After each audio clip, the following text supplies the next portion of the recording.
सब्जेक्टमध्ये एक कन्सेप्ट आहे, ती पुन्हा पुन्हा येईल. त्या कन्सेप्टचं नाव आहे लॉगॅरिथम. आजच्या लेक्चरला आपण लॉगॅरिथम बेसिकपासून लेवलपर्यंत शिकणार आहे. चला स्टार्ट करू. जर समजा मी तुम्हाला विचारलं की 2 इंटू 2 इंटू 2 3 वेळा जर 2चं मल्टिप्लिकेशन केलं तर किती येतं? तुम्ही सांगाल 2⁻³ इज इक्वल टू 8. मी थोडंसं अजून विचारलं की सांगा यार 2⁵ इज इक्वल टू किती येईल? तुम्ही सांगाल सर सोपं आहे 32. त्याच्यानंतर असं करत करत मी जर तुम्हाला विचारलं सांगा 2⁻10 इज इक्वल टू किती आहे? हां, थोडंसं कॅल्क्युलेशन करायला अवघड आहे. याचा अर्थ कॅल्क्युलेटच नाही होणार असं काही नाही. आपण सांगू शकतो की याचा ॲन्सर येईल 1024. आता जर मी यालाच थोडंसं उलटं विचारलं की 2ची पॉवर x किती असायला पाहिजे की उत्तर 1024 येईल. मला सर सोपं आहे. वरती तर बघितलं आपण की 2ची पॉवर ज्यावेळेस 10 असतं त्यावेळेस येतं आहे 1024. याचा अर्थ 1ची व्हॅल्यू असायला पाहिजे 10. ठीक आहे, थोडंसं अवघड अजून. 2ची पॉवर x किती असायला पाहिजे की आपलं उत्तर 500 येईल. आता मात्र उत्तर देणं थोडंसं अवघड आहे. या टाईपचे क्वेश्चन ज्याच्यामध्ये आपल्याला रिझल्ट माहीत असेल, जसं 500 आपला रिझल्ट आहे आणि जर आपल्याला पॉवर कॅल्क्युलेट करायची असेल त्यासाठी एंट्री होते आपल्या फंक्शनची ज्याचं नाव आहे लॉगॅरिथम. मग लॉगॅरिथम काय असतं? इथं असतं लॉग, इथं असतो बेस, त्याच्यानंतर इथं आपण त्याला देतोय रिझल्ट आणि ते आपल्याला कॅल्क्युलेट करून देते पॉवर. म्हणजेच या इक्वेशनमध्ये वरती जो आपण नंबर लिहिला आहे याच्यामध्ये 2 झाला आहे बेस, त्याच्यानंतर 1 झाला आहे आपला पॉवर आणि त्यानंतर 500 आहे आपला रिझल्ट. याचा अर्थ जर आपण लॉगला सांगितलं की लॉग इथं बेस आहे 2 आणि आम्हाला पाहिजे 500ची पॉवर, तर लॉग आपल्याला पॉवर कॅल्क्युलेट करून देईल. समजा याला जर आपल्याला एकदम जनरलाइज फॉर्ममध्ये लिहायचं असेल तर आपण जनरलाइज फॉर्ममध्ये असं पण लिहिलं जातं. इथं असं जर आपल्याकडे एक नंबर आहे a⁻x is equal to n number असेल, याच्यामध्ये a झाला आहे बेस, ए असेल बेस, त्याच्यानंतर x इज इक्वल टू असेल पॉवर आणि n इज इक्वल टू असेल रिझल्ट, तर आपण याचा एक जनरलाइज फॉर्म्युला लिहितो लॉग, इथं खाली लिहितो बेस a आणि त्याच्यानंतर रिझल्ट n आहे इज इक्वल टू येईल पॉवर x. आता याला रीड कसं करायचं, वाचायचं कसं? तर सोपं आहे. याला असं म्हणायचं लॉग n, याला असं म्हणू शकतो आपण लॉग आहे. कशाचा लॉग घ्यायचा आपल्याला? nचा लॉग घ्यायचा आहे टू अ बेस a. समजले लॉग? चला छोटे छोटे कॅल्क्युलेशन करून बघू म्हणजे अजून कन्सेप्ट क्लिअर होईल. जर आपल्याला विचारलं आहे log of 8 to the base 2 किती आहे या प्रॉब्लेममध्ये, म्हणजे आपल्याला कॅल्क्युलेट करायचं आहे 2ची पॉवर x किती असायला पाहिजे की आपलं उत्तर 8 येईल. सगळ्यात आधी मी जो क्वेश्चन विचारला होता त्याच्यामध्ये हे तर होतं 2ची पॉवर 3 इज इक्वल टू 8 येत होतं. याचा अर्थ 1ची व्हॅल्यू आपल्याकडे असेल 3 आणि log of 8 to the base 2 is equal to याचं जे उत्तर आहे ते पण किती असेल 3.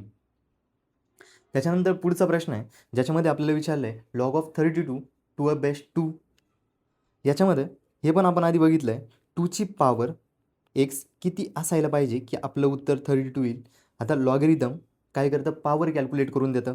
म्हणजेच 1ची व्हॅल्यू इथं असायला पाहिजे 5, म्हणजेच 2चा पॉवर 5 ज्यावेळेस 2चं मल्टिप्लिकेशन आपण 5 वेळा करतो त्यावेळेस 32 येतं. म्हणजे लॉग आपल्याला कॅल्क्युलेट करून देणार पॉवर आणि याचं जे ॲन्सर आहे ते इज इक्वल टू येईल 5. आत्तापर्यंत आपण बेस फक्त 2च बघितला आहे, पण बेस 2च असू शकतो आहे असं काही नाही. समजा बेस इथं 10 दिला आहे आणि आपल्याला कॅल्क्युलेट करायचं आहे log of 1000 to the base 10. मग इथं काय होईल?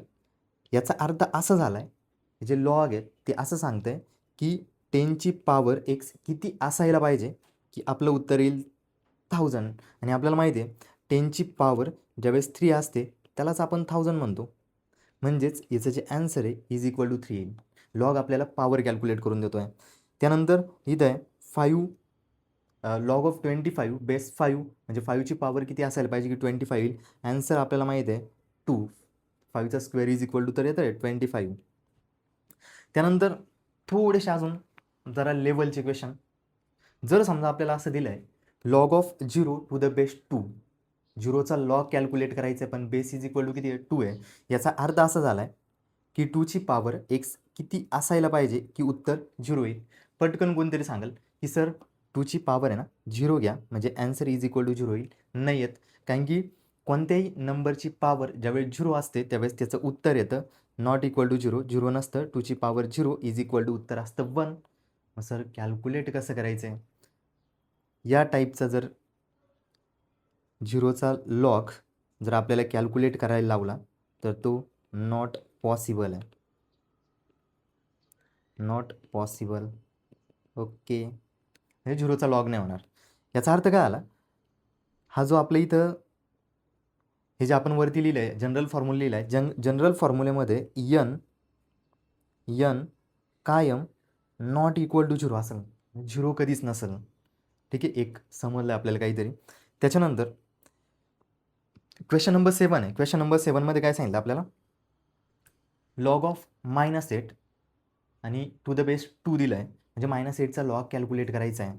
पुन्हा आपण विचार करणार की आपण शिकलो आहे 2ची पावर एक्स किती असायला पाहिजे की ॲन्सर -8 येईल. पुन्हा कोणीतरी पटकन उत्तर देईल की सर 2ची पावर घ्या ना -3 इज इक्वल टू 8 येईल. नाही होत, कारण की 2ची पावर -3 म्हणजे झाला हा इनवर्स. इथं 1/2ची पावर 3 येईल आणि आपल्याला माहिती आहे 1/2ची पावर 3 इज इक्वल टू इथे येईल 1/8 जे की नॉट इज इक्वल टू 8 आहे. म्हणून आपण असं म्हणू शकतो आहे की 1ची पावर इम्पॉसिबल आहे की उत्तर आपलं -8 येईल. म्हणून ज्यावेळेस इथं आपल्याला लॉग कोणत्या तरी मायनस निगेटिव्ह नंबर आहे त्याचा जर लॉग कॅल्क्युलेट करायचा असेल तर तो नॉट पॉसिबल नाही होणार. म्हणजे आपण इथं लिहू शकतो आपला जो यन आहे हा यन कधी निगेटिव्ह नसेल याचा अर्थ काय आला आहे तो कायम ग्रेटर दॅन 0 राहील. त्यानंतर चलो पुढचं एक्झाम्पल आहे. क्वेश्चन नंबर 8 दिला आपल्याला. क्वेश्चन नंबर 8मध्ये काय सांगितलं आहे लॉग ऑफ 8 विचारला आहे पण बेस 1 दिला आहे. आता काय होईल इथं बेस 1 आहे याचा अर्थ सिम्पल आहे 1ची पावर किती असायला पाहिजे की उत्तर 8 येईल. कोणतरी उत्तर देईल सर 1ची पावर तुम्ही 8 घेऊन बघा. अरे 1ची पावर किती पण असेल 1 2 3 4 5 6 7 किती पण असेल तर ॲन्सर 1च येतं, एकच येतं.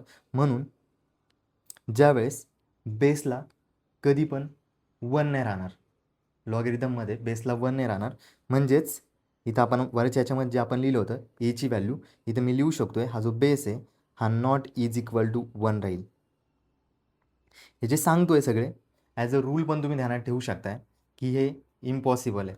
त्याच्यानंतर क्वेश्चन नंबर 9 दिला आपल्याला. क्वेश्चन नंबर 9मध्ये इथं सांगितलं आहे लॉग 32चा कॅल्क्युलेट करायचा आहे पण बेस निगेटिव्ह दिला आहे.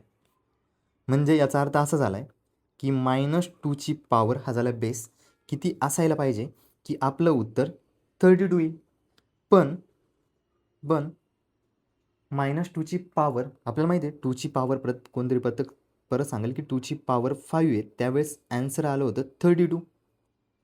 पण इथं आपल्याला काय दिलं आहे -2ची पावर किती असेल. मग जर मी -2ची पावर 5 घेतली -2च्या पावरला ऑड नंबर आहे आणि ऑड नंबर म्हणजे 5 वेळा मल्टिप्लिकेशन होईल आणि 5 वेळा मल्टिप्लिकेशन झाल्यानंतर उत्तर येतं आहे 32 -32 आणि आपल्याला पाहिजे काय 32. याचा अर्थ ज्यावेळेस बेसला निगेटिव्ह नंबर असेल त्यावेळेस लॉगरिदम नॉट पॉसिबल, कॅल्क्युलेट नाही करता येणार आपल्याला.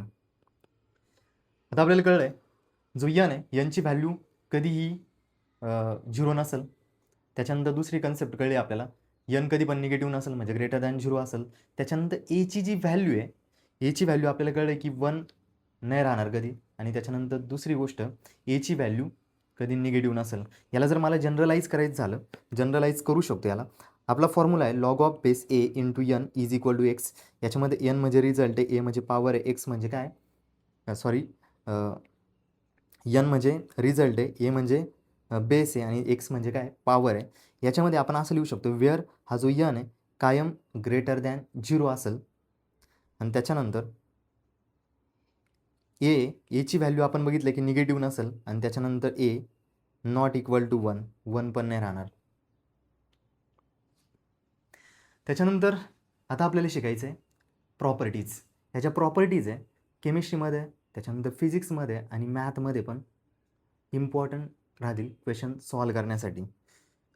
तर आपण ह्याच्या सगळ्या प्रॉपर्टीज आहे ट्राय करू की एक्झाम्पलच्या फॉर्ममध्ये बघायचं, म्हणजे एक्झाम्पल पण सॉल्व होतील आपले आणि प्रॉपर्टीज पण ध्यानात राहतील. इथं आपल्याला एक दिलं आहे, एक्झाम्पल दिलं आहे, एक्झाम्पल नंबर फर्स्ट आहे. याच्यामध्ये सांगितलं आहे लॉग ऑफ 2 ऑफ बेस 2 दिलं आहे, म्हणजेच 2ची पॉवर किती असेल एक्स की उत्तर 2 येईल. सोपं आहे, याचं उत्तर काय राहील, एक्स किती असेल 2ची पॉवर 1 असेल त्यावेळेस, म्हणजे 2ची पॉवर काहीच नसते म्हणजे 1 राहते. 2ची पॉवर 1 इज इक्वल टू 2 बरोबर, म्हणजे इथून एक्स इज इक्वल टू किती आलं आहे 1. आणि इथं आपला ॲन्सर पण येईल log of 2 of base 2 is equal to 1 येईल. याला आपण जनरलाइज करू शकतो आहे. कसं जनरलाइज करू शकतो बघा, समजा इथं याला आपण ॲज अ प्रॉपर्टीज लिहितो आहे. प्रॉपर्टीज नंबर फर्स्ट आहे लॉग असेल ऑफ ए आणि बेस पण ए असेल त्यावेळेस इथं दोन्ही पण सेम आहे, बेस पण सेम आहे आणि ज्याचा लॉग कॅल्क्युलेट करायचा आहे तो पण सेम आहे, त्यावेळेस आपला ॲन्सर येतं 1. इम्पॉर्टंट प्रॉपर्टीज आहे.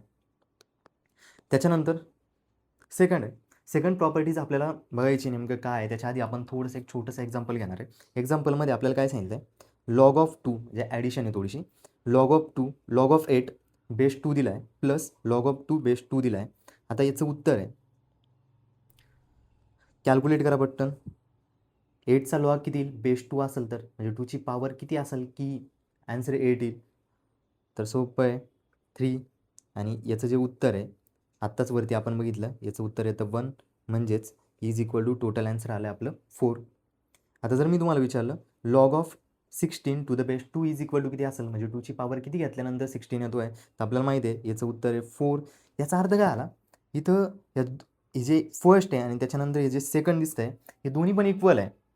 म्हणजे कदाचित मी असं लिहू शकतो आहे, कदाचित नाही लिहूच शकतो आहे लॉग ऑफ 16 आणि इथं 2 दिला आहे is equal to log of 8 to the base 2 plus log of इथं 2 ऑफ बेस 2 आणि 16ला इथं मी 8 इंटू 2 पण लिहू शकतो आहे. आणि आपला एक जनरलाइज फॉर्म्युला किंवा जनरलाइज प्रॉपर्टीज तयार होते. ही जी प्रॉपर्टी आहे ती सांगते आपल्याला लॉग ऑफ बेस ए, इथं लॉगचा बेस काही पण असेल, लॉगचा बेस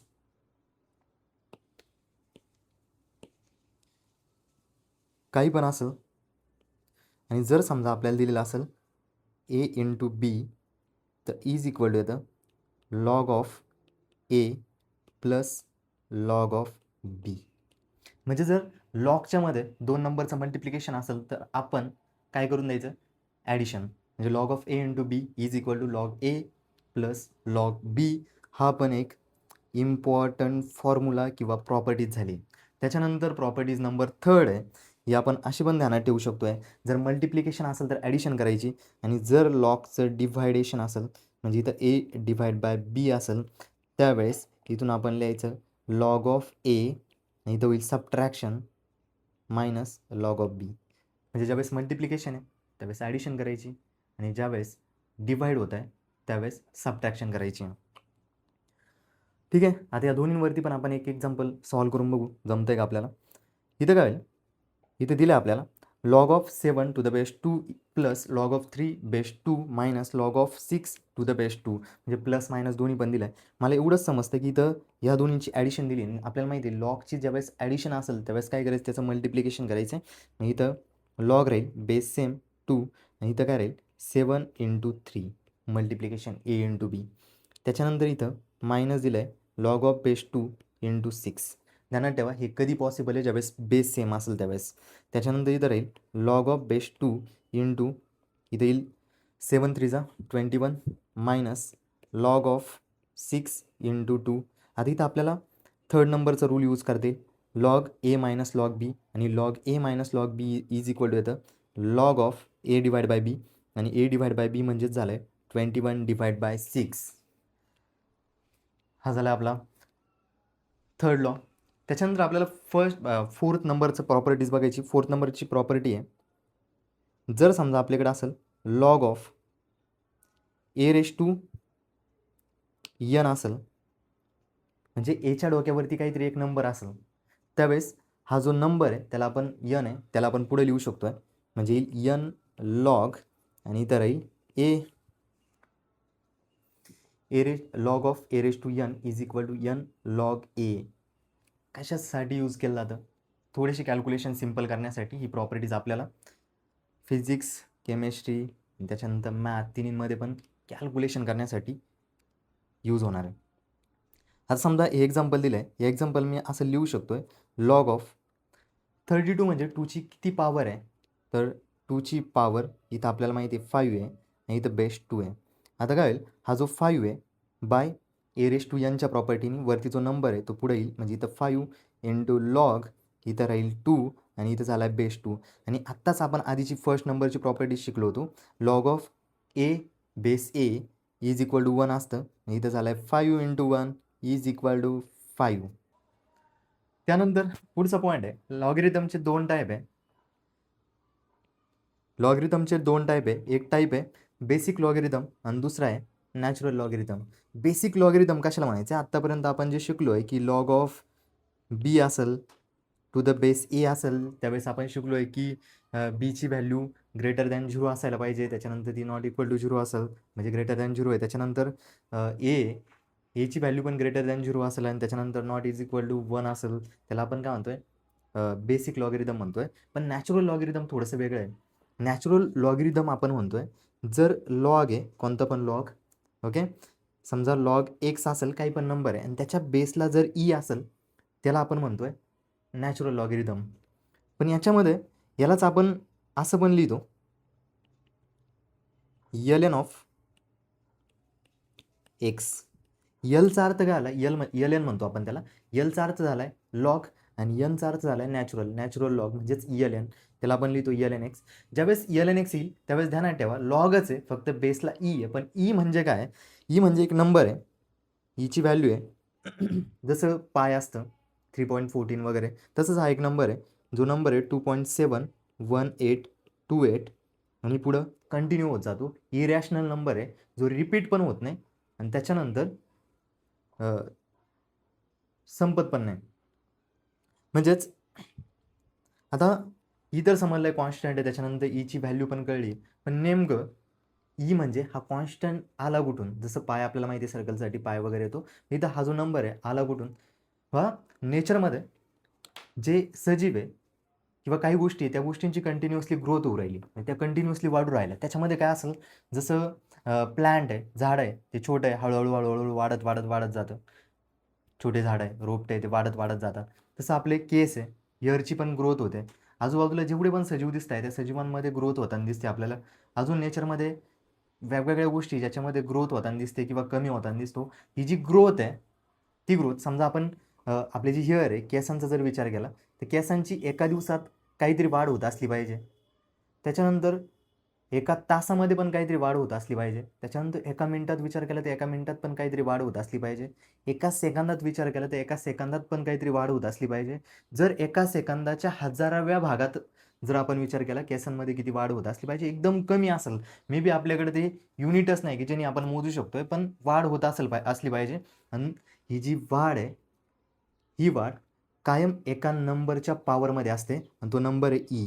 म्हणजेच जसं ईची पॉवर मायनस काहीतरी असेल, मायनस खूप जास्त, जसं -200, मायनस ईची पॉवर -300, हा जो नंबर आहे ना हा नंबर खूप कमी झाला आहे. आणि जसं जसं वाढत वाढत जातं, जसं मी एका तासात जर कॅल्क्युलेट केलं, मे बी ही ईची पॉवर आहे -20 वगैरे असं काहीतरी येईल. जर मी एका वर्षात जर कॅल्क्युलेट केलं तर ईची पॉवर पॉझिटिव्ह होऊन जाईल. म्हणजे ज्या पण ग्रोथ निसर्गामध्ये होऊ राहिल्या ती कायम ईच्या टर्ममध्ये असेल. त्याच्यामुळं जर आपल्याला पुढं फिजिक्स शिकायचं असेल तर फिजिक्समध्ये आपण लॉग कमी बघतो पण यल एन जास्त येतो, कारण की फिजिक्समध्ये आपण नेचरचा स्टडी करतो, नेचरमध्ये ज्या गोष्टी आहे त्या गोष्टींच्या ग्रोथचा स्टडी करतो. त्याच्यामुळे हा जो ई नंबर आहे ह्या ई नंबरच्या टर्ममध्ये ई किंवा ई जो कॉन्स्टंट आहे त्या कॉन्स्टंटच्या टर्ममध्येच आपण कॅल्क्युलेशन करणार आहे. मी तर ई म्हणजे ईला आपण म्हणतो एक्सपोनेन्शियल एक्सपोनेन्शियल कॉन्स्टंट, ठीक आहे. म्हणजेच लॉग एक्स आहे, त्याचा जर बेस ई असेल त्यालाच आपण यल एन म्हणणार आहे. आता यल एनच्या काही प्रॉपर्टीज आहेत, ज्या प्रॉपर्टीज आत्तापर्यंत आपण लॉगसाठी शिकलो आहे त्या सेम प्रॉपर्टीज यल एनसाठी. बघा इथं एक, जर समजा लॉगचा बेस ई असेल आणि इथं पण ई असेल, दोन्ही पण ठिकाणी ई आहे, आपण जे शिकलो होतो log of A to the base A जर असेल त्यावेळेस ॲन्सर आलं होतं 1. सेम इथं पण होईल, लॉगचा बेस ई असेल आणि इथं पण ई असेल त्यावेळेस उत्तर येतं 1. किंवा याला मी असं पण लिहू शकतो आहे, जर यल एन आहे, यल एन म्हणजे log to the base E आहे, आपण डायरेक्ट लिहितो, आणि इथं जर ई असेल तर याचं पण उत्तर काही 1 येईल. ही इम्पॉर्टंट प्रॉपर्टी आहे. L N of E is equal to कायम राहील 1. त्याच्यानंतर आपण सेकंड प्रॉपर्टीज बघितली होती. जर समजा यल एन असेल, ए इंटू बी असेल, तर याचं पण आन्सर येईल l N of A plus l N of B. फक्त पॉवर वेगळी, बेस वेगळा आहे, बाकी सगळं सेम आहे. त्याच्यानंतर यल एन ऑफ समजा असेल ए डिवाइड बाय बी, इथं पण येईल l N of A minus l N of B. सगळे जे फॉर्म्युले आपण शिकतोय ते सगळे फॉर्म्युले खूप जास्त इम्पॉर्टंट आहे फिजिक्समध्ये, नंतर कॅल्क्युलेशन करण्यासाठी, डेरिवेशन समजून घेण्यासाठी. त्याच्यानंतर पुढचा जो लॉ आहे, जर इथं दिलेला असेल L N of A raise to N, त्यावेळेस हा जो यन आहे पुढे येतो, म्हणजे यन पुढे येईल आणि इथे येईल यल एन ऑफ, इथं राहील ए. थँक्यू.